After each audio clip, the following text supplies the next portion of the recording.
Hey guys, the DVD update here for Horror Month, second video. Today, not today, but for this video I am going to review the movie P2, which I wanted to see in theaters, but it just had such a short run that I didn't get around to it. It came out in 2007. It was released November 9th, and like I said, I wanted to see it. And I have free rentals. I have like 30 plus free rental coupons for Redbox. So I went to my Redbox, which are these little rental stations at McDonald's that McDonald's has, inside or out, and I get movies for free. So I rented if you will, but got for free P2 because I've been wanting to see it, and it's horror, so it fits in perfect. Now it's the plot is basically a businesswoman is pursued by a psychopath after being locked in a parking garage on Christmas Eve.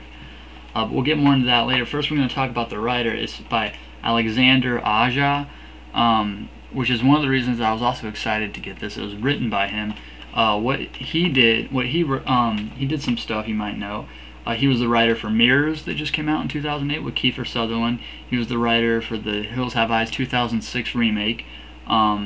He's doing the new Piranha movie, Piranha 3D, which is coming out in 2009. He did Hot Tension, which is High Tension, which was a really good film that I really liked, and I'll be also watching this October as well and doing my review on that. It's a good one. High Tension. He also directed directed High Tension, The Hills Have Eyes, Mirrors, and he's going to be directing the new Piranha movie. And he was producers on P2 and Mirrors. So that just from what I've seen of his, which is only High Tension and The Hills Have Eyes, and then The Hills Have Eyes remake I actually liked, and High Tension definitely liked. So him as a writer and whatnot I actually like. So he wrote this with some other people, but he didn't direct it, which was weird. But this guy named Frank Calhoun wrote it.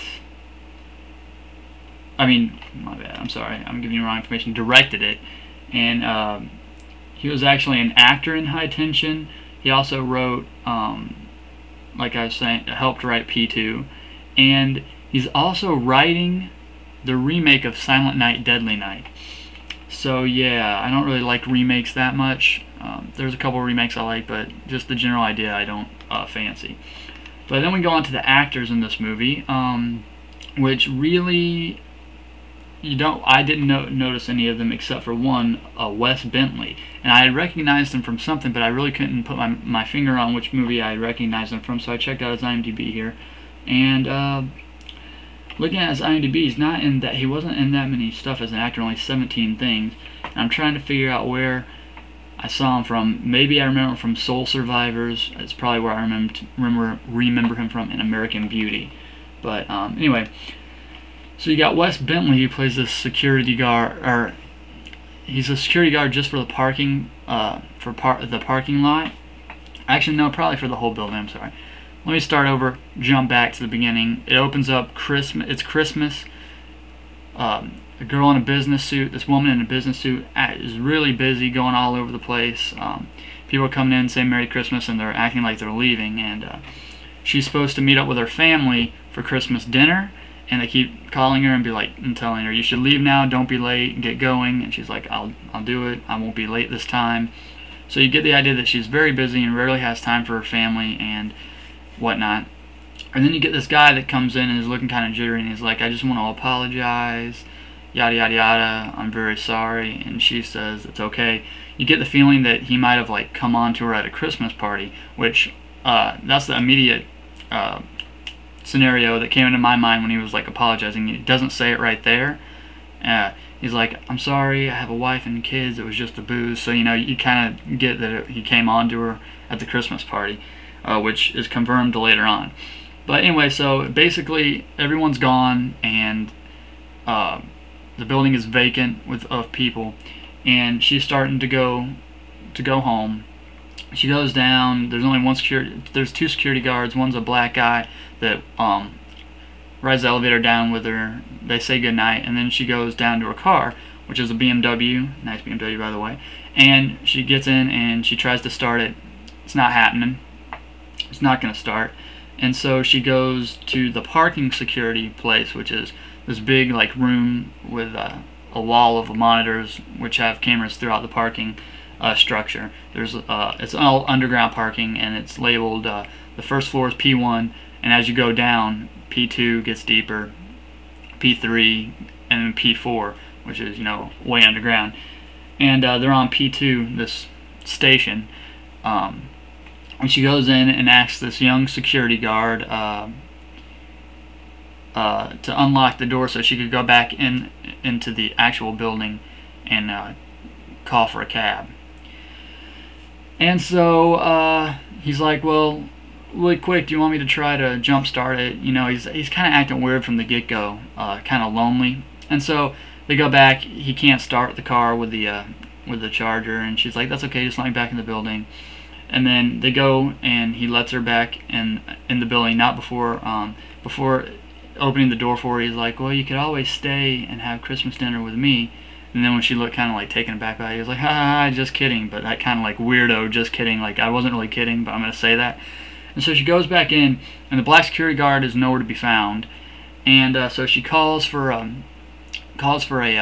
taxi, and she's just sitting on a bench waiting for the taxi to come. And when it comes, it parks outside, honks, and she tries all the doors, and not happening. They're all locked. She goes behind the security desk in the lobby, tries pressing some buttons to unlock the doors, still not happening. She tells the taxi driver to wait. She has to go all the way back down to P2, where the young security guard that is kind of weirding me out at this point, and ask him. She's going to ask him to obviously open the doors.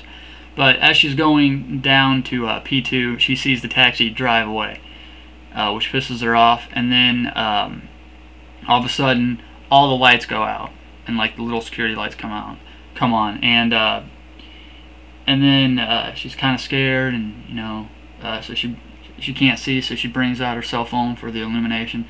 She brings out her cell phone, you see a dude standing right behind him, which is supposed to be a jump scare, which didn't work on me, but I can see how it could work on some people.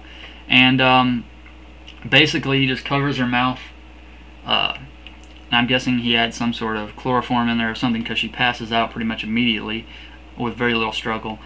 And so that's 20 minutes in, she gets captured. And then basically the whole rest of the movie is her trying to escape from this crazy guy who he keeps saying he doesn't want to hurt her, but he's acting really weird.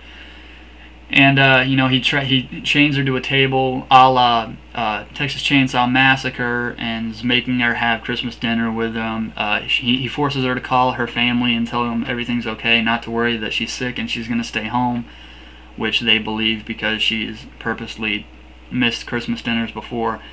And then the next is basically a cat and mouse scenario where she escapes and he's just chasing her all around this underground parking. At one time the police come, of course they don't find anything, yada yada. It's kind of, I liked it, but not so much. There's kind of like weird, there's kind of like cheesy scenes. There's